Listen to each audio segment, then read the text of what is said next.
Bienvenue sur ta chaîne. Aujourd'hui, on plonge dans l'épopée de la Suisse pendant la Première Guerre mondiale. Et oui, la Suisse, ce petit pays au milieu de l'Europe, qui a réussi à traverser la pire boucherie de l'histoire sans tirer un seul coup de canon.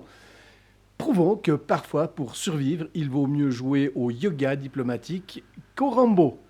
Car attention, être neutre, ce n'est pas rester assis à manger du chocolat. Enfin, pas que. Une neutralité plus tendue qu'un Emmental sans trou.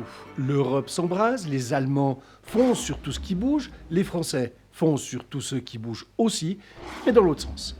Et au milieu, la Suisse, tranquille, qui regarde un feu d'artifice et dit « Nous, on ne bouge pas, d'accord ?» Officiellement neutre, officieusement, on espère que personne ne remarque qu'on est entre deux armées qui se détestent. Ulrich Willy, le général qui adorait l'Allemagne, un peu trop peut-être. Ah, Ulrich Willy, le général en chef de l'armée suisse. Un homme tellement germanophone qu'on aurait pu croire qu'il dormait dans un uniforme prussien en satin. Willy admirait l'armée allemande, sa discipline, ses moustaches, ses oignons de casque. Résultat, une ambiance top niveau dans un pays bilingue où la moitié romande se disait « On peut vérifier qu'il bosse bien pour nous, lui ?» On l'a surnommé le général qui lisait Guillaume II au petit déjeuner, rien que ça. Ses décisions, toujours un peu trop alignées sur Berlin, ce qui provoquait des belles engueulades internes. Mais bon, il a tenu la baraque, un peu comme ce prof que personne n'aime, mais qui bizarrement arrive quand même à tenir la classe. Le scandale des colonels, l'affaire d'espionnage la plus suisse possible. Alors là, anecdote croustillante garantie. En 1916, deux colonels suisses, Karl Egli et Fritz von Wartenwille, décident que la neutralité, c'est surfait. Ils transmettent aux Allemands et aux Autrichiens des informations secrètes, en mode « Coucou les gars, voilà les secrets militaires suisses. Ça sert peut-être à rien, mais on sait jamais. » Évidemment, ils se sont fait attraper. Scandale national, on est indigné, on crie au drame, on dit que c'est la honte du siècle. Puis, on les escorte devant le tribunal. Et on leur donne une simple réprimande. Pas de prison, pas d'amende, pas de punition, rien, nada.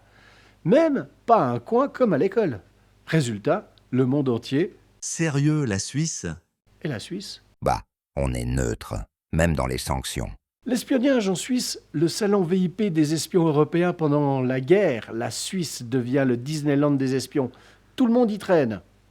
Les Allemands, les Français, les Britanniques, les Russes, les mecs moustachus dont personne ne savait pour qui ils travaillaient.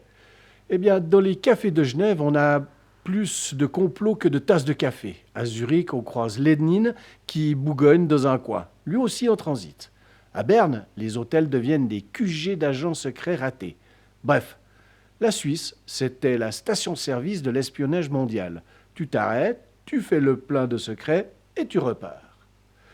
Puis, l'économie, neutre, mais pas folle. Pendant que les autres pays perdent des millions d'hommes et de francs, la Suisse s'est dit « Bon, c'est terrible, mais on peut peut-être faire quelques affaires. » Elle commerce avec tout le monde, avec l'Allemagne, avec la France, avec qui veut bien payer. La neutralité, c'est aussi ça, savoir vendre du chocolat à tous les coups sans se faire tirer dessus. Mais attention, ça râle à l'intérieur. Les prix flambent, il y a des pénuries, les violences de la faim éclatent, et en 1918, c'est la grève générale, la plus grosse de l'histoire suisse. Parce que être neutre, ça n'empêche pas la misère. Une armée mobilisée mais coincée à attendre. L'armée suisse mobilise près de 250 000 hommes. Oui, un quart du pays. Dingue. Mais ils ne tirent jamais. Pas parce qu'ils ne veulent pas, parce qu'ils n'ont pas à tirer. Ils passent 4 ans à surveiller les frontières, à se geler dans les montagnes et à compter les jours. Alors, toujours pas de guerre ? Non ? Bon, je vais me refaire un feu. Un soldat suisse disait « J'ai tellement attendu que j'ai failli me mobiliser moi-même pour rentrer à la maison. » Et puis il y a les autres anecdotes savoureuses. La Suisse, hôpital de l'Europe, en accueille des milliers de blessés, français, allemands, belges, autrichiens. Tout le monde est soigné, tout le monde repart. Une sorte de clinique du bon vivre avant l'heure. Le service des colis internationaux, grâce à la neutralité, la Suisse devient un géant du courrier de guerre. Le pays gère le transit des lettres entre soldats et familles. Résultat, la poste suisse devient le facteur du monde. La Suisse rationne, surtout les vaches.